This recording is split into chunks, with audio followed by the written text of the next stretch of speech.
Oi, Eliane, bom dia. Tem Carolina, ouvintes. Bom dia, Eliane, bem-vinda. Bom, como é que estão as repercussões aí em Brasília a respeito das consequências, né, dessa operação da Polícia Federal de ontem? A gente tem aqui uma manifestação para ilustrar o início da nossa conversa do ministro da Justiça, Flávio Dino, que ontem estava numa comissão ali de fiscalização financeira e controle da Câmara dos Deputados, que reiterou que a Polícia Federal está fazendo o seu trabalho, não entrou em minúcias. Então, se você tem uma violação de uma norma sanitária, se você tem um crime de falsificação, se você tem uma associação criminosa, se você tem o chamado peculato digital, são crimes que estão no Código Penal que, independentemente de quem sejam os investigados, a Polícia Federal vai fazer o seu trabalho sempre, porque é isso que a sociedade espera e essa é a orientação do presidente Lula. A orientação administrativa de a Polícia Federal ter independência e cumprir a lei. E aí, Eliane? Pois isso caiu como uma bomba no meio político, no meio jurídico, e está todo mundo avaliando perdas e ganhos.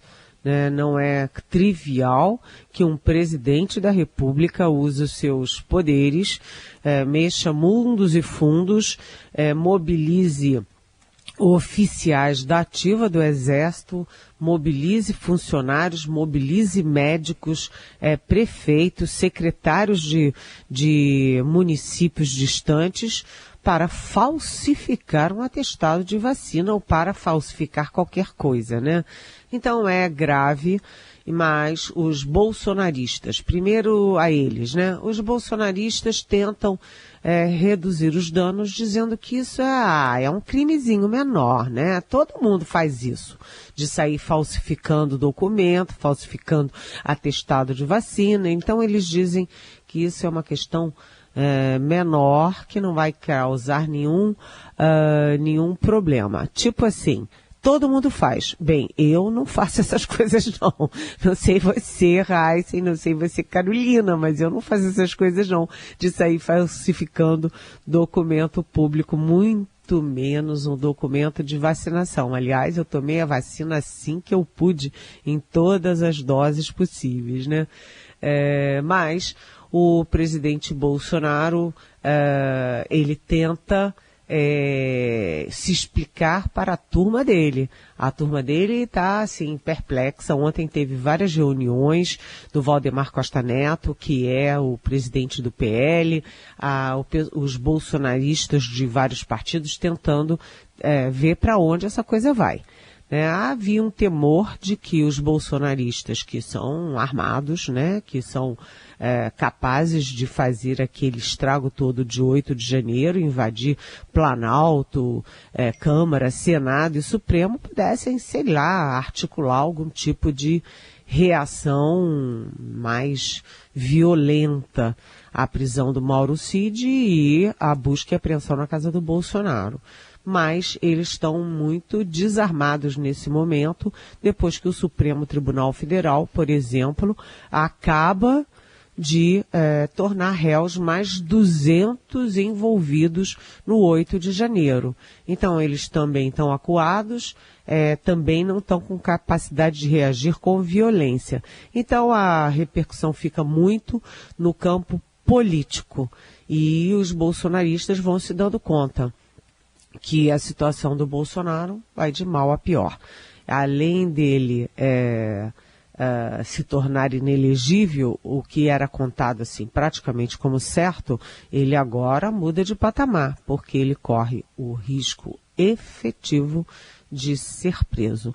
O Bolsonaro tem muitos processos no Supremo Tribunal Federal, no Tribunal de Contas da União, no Tribunal Superior Eleitoral, na Justiça Comum. Além disso, ele tem processos também que não evoluíram, mas estão lá no Tribunal Penal Internacional em Haia, e ele agora pode estar sendo avaliado nos Estados Unidos. Os Estados Unidos levam muito a sério essa coisa de falsidade ideológica. Você dizer uma coisa e fazer outra, de você falsificar documento. Então, a situação do Bolsonaro vai dificultando a carreira política dele, encerrando a carreira política dele, e os bolsonaristas já estão pensando no futuro. Quem vem aí pela extrema-direita? Do outro lado, o governo Lula reagiu assim com virulência, tipo assim, que coisa grave, coisa horrorosa. Puxa, como é que pode isso? Mas também não vai muito longe nessa história, vai deixar correr o processo na Polícia Federal, na Justiça, no Supremo. Agora, cá para nós, gente, é de uma gravidade enorme, né? Assim como o Bolsonaro mobilizou ministérios, Receita Federal, militares, até avião da FAB, para botar a mão naquelas joias todas que somam mais de 20 milhões de reais, né, que com certeza seriam da União e não dele. Agora também se vê que no mesmo dezembro ele moveu também mundos e fundos para tentar ter uma coisa que ele não tinha direito, que é o atestado de vacinação. Então a situação do Bolsonaro é muito grave. Ele vai entrando aí na fila da prisão. Bom, Eliane, justamente ontem, você mesma falava disso aqui na sua coluna, haveria um almoço, um encontro do presidente Lula com o alto comando do Exército. Esse encontro, de fato, aconteceu no meio dessa turbulência toda. E o que você traz desse encontro e também das reações no Exército à prisão do coronel Mauro Cid?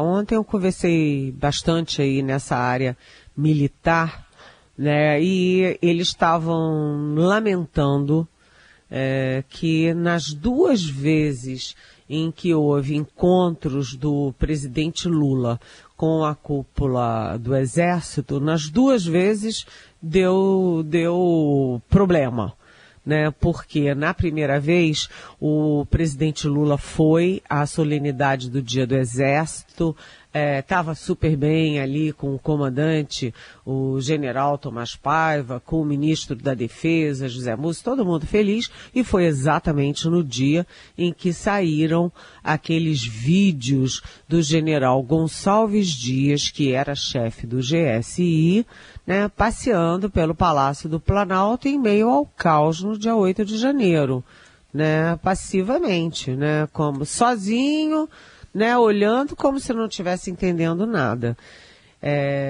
Aquilo foi um banho de água fria num dia que era para ser muito positivo na aproximação do Lula com as Forças Armadas.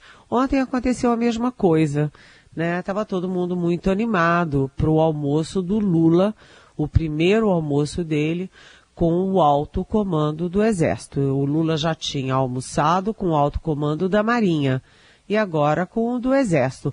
O alto comando reúne os generais de mais alta patente, ou seja, os generais de Exército que têm 4 estrelas. São os comandantes de área, o chefe do Estado-Maior do Exército, além deles, o próprio sucessor do GSI, do general Gonçalves Dias no GSI também estava, o ministro da Defesa. E o encontro durou 3 horas, foi mais ou menos de 12h15 a 3h15 da tarde. Um encontro longo, um almoço longo, em que se falou muito dos projetos do Exército, do reequipamento do Exército, dos problemas da força e tal. Mas é claro que o general Tomás Paiva, por exemplo, conversou ali num canto com Lula, teve uma conversa a sós, e nisso tudo foi discutido a questão aí da prisão do Mauro Cid, né? Conforme eu apurei, o Exército está muito decepcionado com o Mauro Cid. O próprio Tomás Paiva, ele foi ajudante de ordens 2 vezes, do presidente Itamar Franco e depois do presidente Fernando Henrique Cardoso, de quem ele se tornou grande amigo, aliás.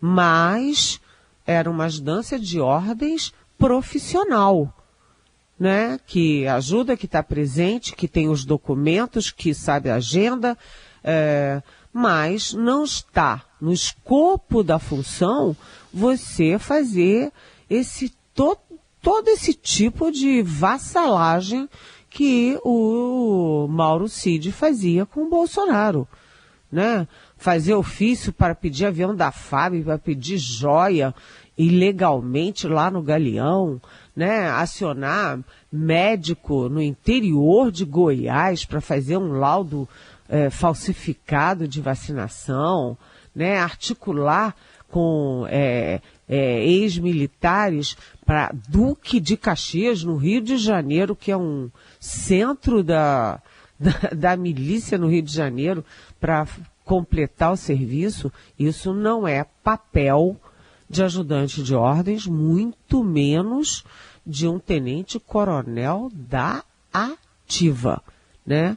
Agora, isso é de um lado. Então, eles estão decepcionados e não querem passar a mão na cabeça. Mas, de outro lado, há uma convicção, um consenso de que a prisão é excessiva. De que o Xandão, o ministro Alexandre de Moraes, se excedeu ao pedir a prisão. Não precisa prender o Mauro Cid, espera o processo, investiga, tal. Se ele for condenado, aí o futuro a Deus pertence. Mas eles discordam da prisão. E o Lula, evidentemente, respondeu que isso não é um problema dele, é um problema da justiça. E o general Tomás Paiva, segundo eu ouvi de pessoas muito próximas a ele, também respondeu no mesmo diapasão. Ou seja, isso é um problema da justiça. Nós aqui continuamos trabalhando. Então, é uma pena que tenha sido justamente no mesmo dia. Mas as relações entre Lula e as Forças Armadas vão se normalizando. E já tem uma ideia de quanto tempo o tenente-coronel Mauro Cid pode ficar preso, Eliane? É uma prisão preventiva, né? Ele não tem tempo, mas a expectativa é de que seja uma coisa mais rápida. De qualquer jeito, o tenente-coronel Mauro Cid, ele vem fazer companhia ao Anderson Torres, né? Porque o Anderson Torres era ministro da Justiça, gente. Ele não era pouca coisa, não. Ele era ministro da Justiça quando fez aquelas lambanças todas, e ele é o homem-bomba do Bolsonaro. Ele até agora era o homem-bomba que aproximava o Bolsonaro dos malfeitos e da tentativa de golpe, né? E da tentativa de implodir a justiça eleitoral, inclusive. Agora, o tenente-coronel Mauro Cid é um outro homem-bomba, porque ele é a outra ponta contra o Bolsonaro. É o homem-bomba que está envolvido até o último fio de cabelo no caso das joias e no caso da falsificação do atestado de vacina, entre outras coisas. Então, o Mauro Cid e o Anderson Torres são considerados, assim, operadores dos crimes do Bolsonaro. De análise política direto de Brasília com Eliane Cantanhede, posse agora mesmo, pelo menos marcada, do general Marco Antônio Amaro no GSI. Expectativa então, Eliane? Pois é importante porque nesse momento, né, tão... vamos dizer, tão excitante, né, que envolve Forças Armadas, inclusive, mais uma vez, uma posse dessas ganha outra importância. Primeiro porque o ex-chefe do GSI, o Gabinete de Segurança Institucional, general Gonçalves Dias, caiu, desabou numa situação muito desagradável, né? Aqueles vídeos são muito constrangedores, no mínimo, sobre a atuação do GSI no dia do 8 de janeiro, né? Do atentado à democracia brasileira. Né, oficiais do Exército servindo aguinha gelada para quem estava depredando o Palácio do Planalto, sinceramente, é mais do que a gente pode achar normal, né? Ninguém pode achar uma coisa dessa normal.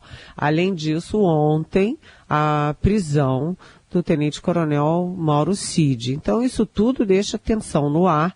Uma posse desse tamanho é importante. É importante porque, inclusive, tem discursos. A gente tem que ver qual será o discurso do presidente Lula para as Forças Armadas e vamos ver qual é o discurso do general Marcos Antônio Amaro, né, que assume o cargo, um cargo bem estratégico, porque trabalha com informações, com inteligência, né? Vamos ver também o que ele diz. Né? Ele é próximo da Dilma, né? Uma vez a Tânia Monteiro, quando era repórter do Estadão, acordou cedinho e foi entrevistar a Dilma andando de bicicleta, de surpresa. E foi com Dida Sampaio, nosso querido fotógrafo, que morreu ano passado. E os dois, né, a Tânia e o Dida, fotografaram a Dilma andando de bicicleta com o general Amaro. Estava lá ele de capacete andando de bicicleta com ela. O GSI, depois da crise, o Lula pensou inclusive em acabar com o GSI. Manteve o GSI. Depois ele decidiu desmilitarizar o Planalto e o GSI.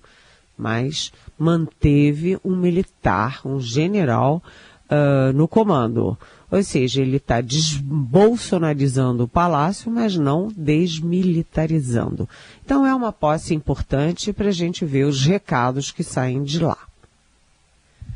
Eliane, focando um pouquinho no legislativo, a gente teve ontem alguns parlamentares da oposição se articulando na Câmara para tentar aprovar um texto alternativo ao PL das fake news, que está lá sob relatoria de um aliado do governo, né, do Orlando Silva.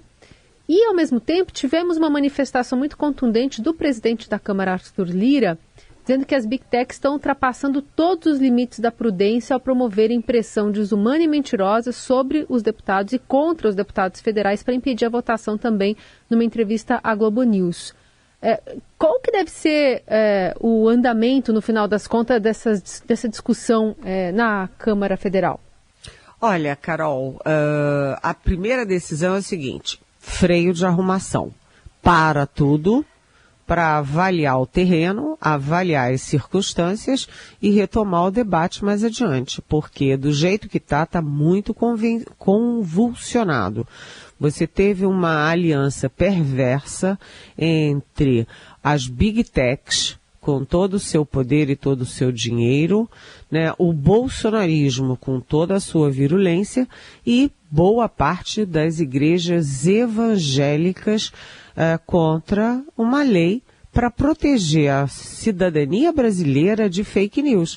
Quem é contra essa lei é a favor das fake news. Quer que continue rolando aí a convocação de gente para atacar a criança em escola e quer que continue a convocação também de gente para atacar os poderes da República e ameaçar a democracia brasileira.